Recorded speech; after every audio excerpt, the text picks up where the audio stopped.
Adik senyumlah sikit, adik ni negatif lah.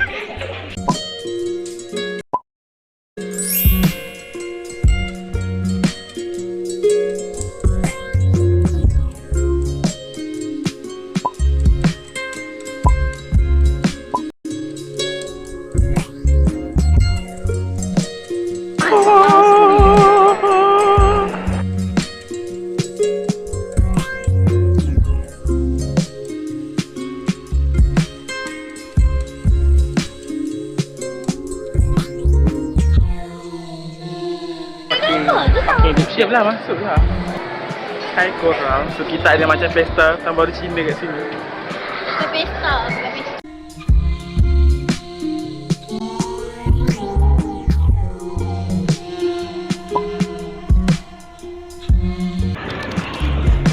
Baru nampak kurus sedikit. Perasan.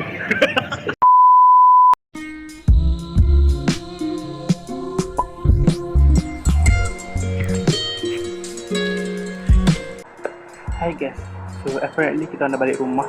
So takkan tunjuk apa yang saya beli. Tada! Ini adalah kemeja warna biru gelap, warna blue black I beli. Okay, the second one is,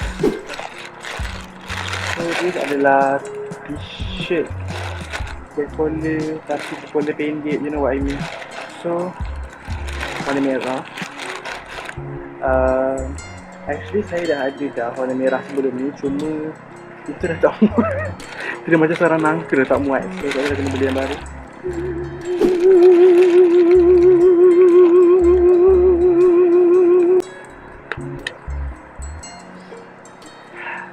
Victoria's Secret Pure Induction.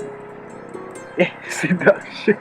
Sebab tadi kebetulan ada promo, so korang tak di grab 7.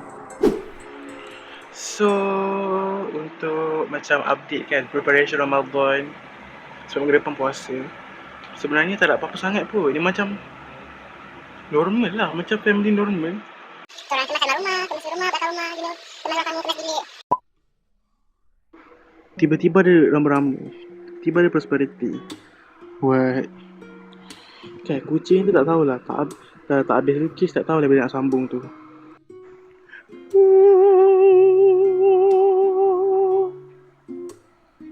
Ini sebenarnya inspired daripada saya punya one of my karyas, project SPM. Saya yang tak sampai lagi lah. Okay, ni yang terbaru lah yang saya buat. Okay, nampak ada kita korak, stop, dan dia berhenti, lepas tu tiba-tiba beware macam tu. And yes, rama-rama, sorry, rama-rama. See? So that's all.